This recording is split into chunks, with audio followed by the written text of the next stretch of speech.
Indian യാത്രക്കാർക്കിടയിൽ ഒരു പുതിയ തരംഗം രൂപം കൊണ്ടിരിക്കുകയാണ്. കാഴ്ചകൾ കാണാനും സുഖ സൗകര്യങ്ങൾ ആസ്വദിക്കാനും മാത്രമായിരുന്ന യാത്രകൾ ഇപ്പോൾ ഒരു നാടിന്റെ ഹൃദയസ്പർശിയായ അനുഭവങ്ങളിലേക്ക് വഴിമാറിയിരിക്കുന്നു. ബീച്ചുകളിലും ആഡംബര റിസോർട്ടുകളിലും ഒതുങ്ങി നിന്ന യാത്രാ ശൈലി പൈതൃകങ്ങളിലേക്കും അതുപോലെ ഉത്സവങ്ങളിലേക്കും ആചാരങ്ങളിലേക്കും ഒക്കെ കൂടുതൽ ആഴത്തിൽ ഇറങ്ങിച്ചെല്ലുന്ന കൾച്ചറൽ ടൂറിസത്തിന് വഴി തുറന്നിരിക്കുകയാണ്. വിനോദസഞ്ചാര മേഖലയിലെ ഈ ഒരു മാറ്റം ഇന്ത്യയുടെ സമ്പന്നമായ സാംസ്കാരിക വൈവിധ്യത്തെ ലോകത്തിന് മുന്നിൽ അവതരിപ്പിക്കാൻ ഒരുങ്ങുകയാണ്. വിനോദസഞ്ചാര രംഗത്തെ പ്രമുഖ സ്ഥാപനമായ സ്കൈ സ്കാനറിന്റെ 2025 കൾച്ചറൽ ടൂറിസം റിപ്പോർട്ട് പ്രകാരം 82% ഇന്ത്യൻ യാത്രക്കാരും അവരുടെ വെക്കേഷൻസ്, ഉത്സവങ്ങൾ, പൈതൃക കേന്ദ്രങ്ങൾ, തനത് പാരമ്പര്യങ്ങൾ എന്നിവ കേന്ദ്രീകരിച്ച് ആസൂത്രണം ചെയ്യുന്നു. ഇതിൽ 84% യുവജനങ്ങളും, അതായത് മില്ലനിയൽസ്, 80% ജെൻസി യാത്രക്കാരും ഈ പുതിയ ട്രെൻഡിനോട് അതീവ താല്പര്യം കാണിക്കുന്നുണ്ട്. വിശദാംശങ്ങളൊന്ന് നോക്കാം. കേവലം കാഴ്ചകൾക്കും അപ്പുറം ഒരു സ്ഥലത്തിന്റെ തനത് സംസ്കാരവുമായി നേരിട്ട് ഇടപഴകുന്നതാണ് കൾച്ചറൽ ടൂറിസം. ഇതിൽ ചരിത്ര സ്മാരകങ്ങൾ സന്ദർശിക്കുന്നത് മാത്രമല്ല, പ്രാദേശിക കരകൗശല വസ്തുക്കൾ, നാടൻ കലാരൂപങ്ങൾ, തനത് പാചക രീതികൾ, വർണ്ണാഭമായ ഉത്സവങ്ങൾ എന്നിവയെല്ലാം ഇതിന്റെ ഭാഗമാണ്.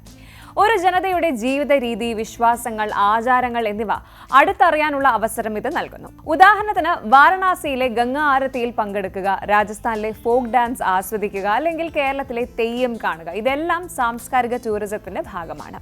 ഇനി ഇന്ത്യൻ യാത്രക്കാരുടെ യാത്രാ കാലണ്ടറിൽ ഉത്സവങ്ങൾ മുൻപന്തിയിലേക്ക് വന്നിരിക്കുന്നു. സ്കൈ സ്കാനറിന്റെ കണക്കുകൾ അനുസരിച്ച് 2025 യാത്രികർ ഏറ്റവും അധികം കാണാൻ ആഗ്രഹിക്കുന്ന ചില സാംസ്കാരിക പരിപാടികൾ ഏതൊക്കെയെന്നൊന്ന് പരിശോധിക്കാം. കൊൽക്കത്തയിലെ ദുർഗാപൂജ 53% പേരാണ് ഇത് കാണാൻ ആഗ്രഹിക്കുന്നത്.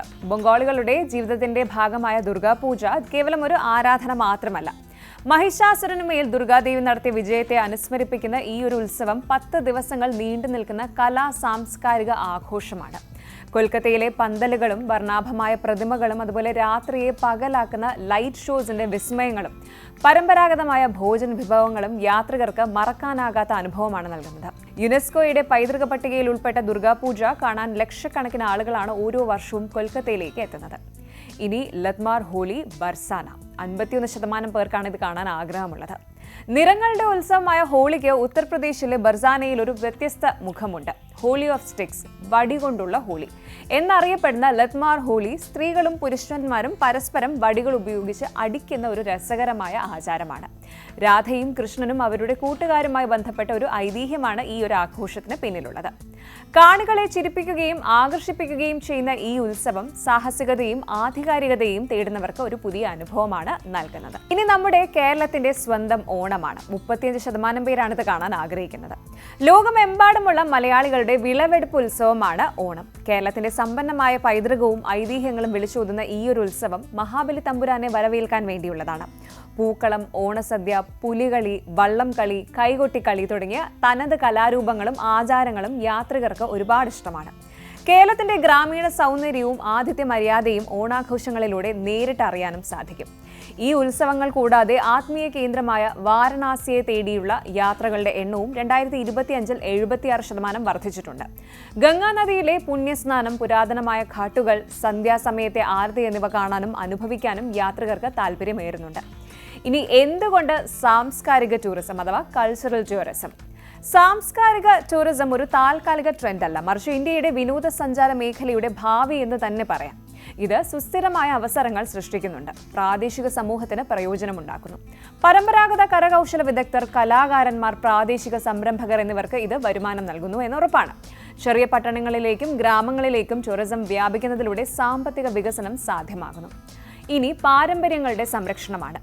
നാടൻ കലകളും ആചാരങ്ങളും സംരക്ഷിക്കാനും അവയ്ക്കൊരു പുതിയ വേദി നൽകാനും ഈ ഒരു കൾച്ചറൽ ടൂറിസം, സാംസ്കാരിക ടൂറിസം സഹായിക്കുന്നുണ്ട്. ഇനി പകരം വയ്ക്കാനാകാത്ത അനുഭവങ്ങളുടെ ആഴമാണ്. കേവലം ഒരു അവധിക്കാല യാത്ര എന്നതിനും അപ്പുറം ഒരു രാജ്യത്തിന്റെ സാംസ്കാരിക വേരുകളിലേക്ക് ഇറങ്ങിച്ചെല്ലാൻ ഇത് യാത്രക്കാരെ സഹായിക്കുന്നു. സെൽഫികളിലും ബക്കറ്റ് ലിസ്റ്റുകളിലും ഒതുങ്ങാത്ത ആഴമേറിയ ഓർമ്മകൾ ഇത് നൽകുന്നു. ഷോർട്ട് ട്രിപ്സ്, ചെറിയ യാത്രകളുടെ വർധനവും സാംസ്കാരിക ടൂറിസവുമാണ് ഇനി നോക്കാൻ പോകുന്നത്. ഒരൊറ്റ നീണ്ട അവധിക്കാല യാത്രയ്ക്ക് പകരം പല ചെറിയ യാത്രകൾക്ക് താല്പര്യപ്പെടുന്നവരാണ് ഇന്നത്തെ യാത്രികരിൽ 45% പേരും. തിരക്കിട്ട ജോലികൾക്കിടയിൽ ഒരാഴ്ചയോ അതിലധികമോ അവധിയെടുക്കുന്നത് പലർക്കും ബുദ്ധിമുട്ടാണ്. അതുകൊണ്ട് തന്നെ ചെറിയ വാരാന്ത്യ യാത്രകൾക്ക് പ്രിയമേറുന്നുണ്ട്. സാംസ്കാരിക ടൂറിസത്തിന്റെ പല അനുഭവങ്ങളും ഒരു ചെറിയ യാത്രയിലൂടെ ആസ്വദിക്കാൻ എളുപ്പമാണ്, അല്ലെങ്കിൽ അത് സാധിക്കും. ഒരു നീണ്ട വാരാന്ത്യത്തിൽ കൊൽക്കത്തയിലെ ദുർഗാപൂജയിലോ കേരളത്തിലെ ഓണാഘോഷങ്ങളിലോ പങ്കെടുക്കാൻ സാധിക്കുന്നത് യാത്രികരെ കൂടുതൽ ആകർഷിക്കുന്നു. കൂടാതെ ചെറിയ യാത്രകൾ സാമ്പത്തികമായി ലാഭകരമാണ്. യാത്രാദൂരം കുറവാണെങ്കിൽ ആഡംബര താമസത്തിനും മറ്റ് പ്രീമിയം അനുഭവങ്ങൾക്കുമായി കൂടുതൽ പണം ചിലവഴിക്കാൻ ഇത് യാത്രക്കാരെ പ്രാപ്തരാക്കുന്നു.